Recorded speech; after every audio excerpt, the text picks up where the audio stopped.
she's Jewish. Just the way. Think so? No, just the same way that stadiums in middle America have echoed with the sounds of tens of thousands of excited, tough Gentiles shouting "Goldberg, Goldberg, Goldberg," the professional wrestler, because they don't care that they don't give a crap what his name is. They just like him because they think he's badass. So like, I mean, it's not about Jews for other people. But to me that's connected with that. It's okay. I want you to guess what my favorite part of this Torah portion is. Can you guess? Is there?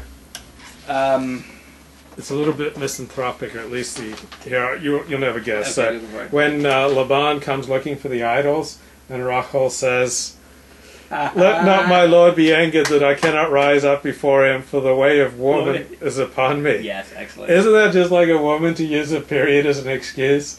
I mean, for thousands of years, women have been using their menstrual cycle as an excuse. It's like, I've got PMS, so don't bother me. Or, right. I'm menstruating. So, like, isn't that just like a woman? It was a beautiful little detail. Yes.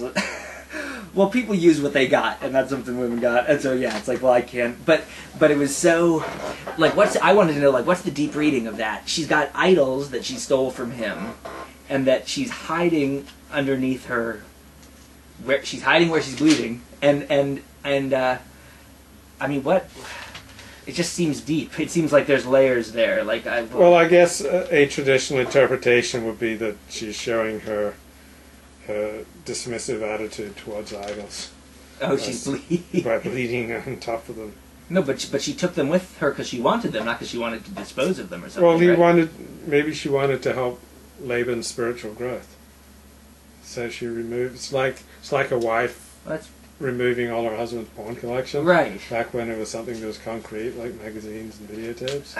So she was like helping Laban's spiritual growth. And also, why the assumption that it's dismissive because she's bleeding on the idols? Like, well, that's been traditionally a way to totally diss something. Like the I mean, is there anything more disgusting than a woman's menstrual flow? I mean, I really don't think so. Well, that's menstrual blood is precious. Like, that's menstrual blood. It's disgusting. It makes me sick. Why? I just find it revolting. Like, I want to think of that as like my furry fun zone. And then, but that's part of the fun. You're such a bad man. Well, no, I'm not saying that in a prurient way. I'm just saying, like, that's. You love the whole thing, like. Makes me sick. Well, you cannot join Hell's Angels, that's for sure, because you know what the initiation rite for Hell's Angels is. No, what is it? Earning your red wings, and I won't. Well, you're right. I'm not gonna. Not headed down there. I'm not gonna join the Hell's Angels then, because. Okay, I want to find this. It's chapter 31, verse 35. So I want to find commentary of the period of women. It is this condition that decisively deters Laban from searching the camel cushion. He cannot approach Rachel. I'm reading the JPS commentary by Nachum Sana. Excellent. And he cannot possibly imagine that she would sit on his guards in a state of menstrual impurity.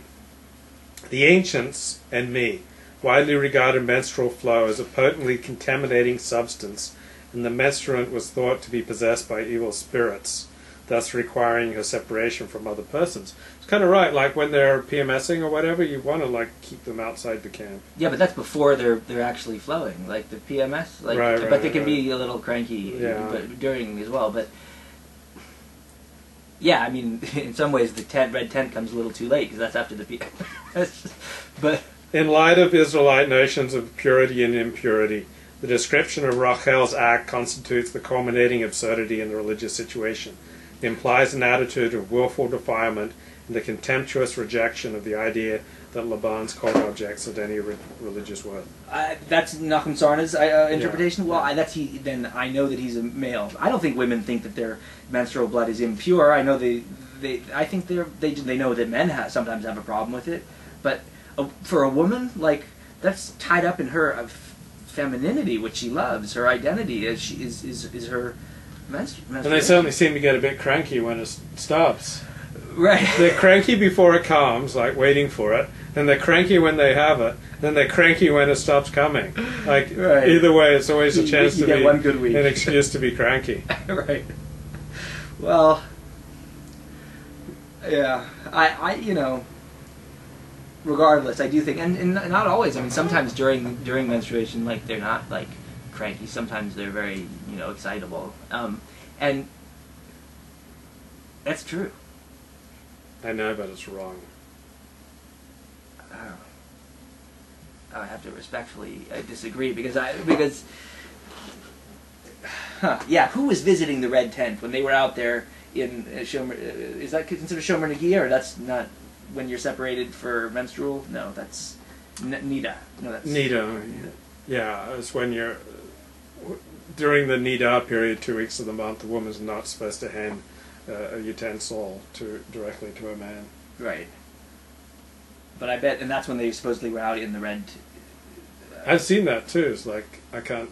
The wife saying to the husband, "I can't hand you this because I'm Nida." So she puts it down and he picks it up. Yeah.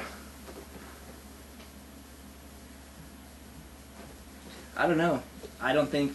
I bet you. I want to tell a woman like, "Oh, I can't touch that. You might be unclean." Yeah, well. I wish Helen and Monica were here right now. I could give them.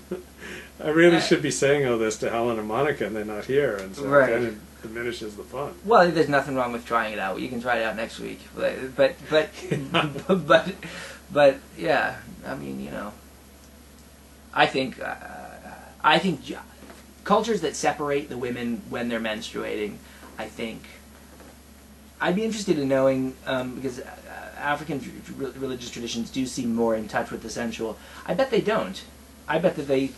I don't know. I'll have to check it out, and I'm sure there's differences. But there must be some that regard the menstrual period as holy. Yeah, I'm sure the Africans are screwed up in all sorts of ways. I'm sure that's one of them. Well, all right. To me, like when they start eating your foot and like. Who did? Why did they? Well, I'm sure some of them are cannibals. So. Cannibals aren't even from. Cannibals are from the Caribbean, the Caribs. I bet they do it in Africa too. Idi Amin.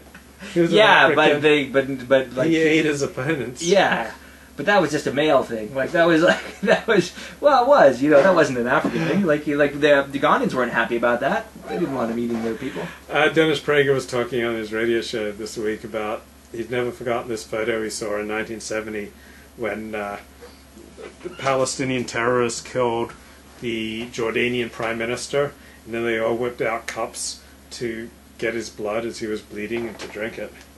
Really? He was dying or bleeding to death or already dead.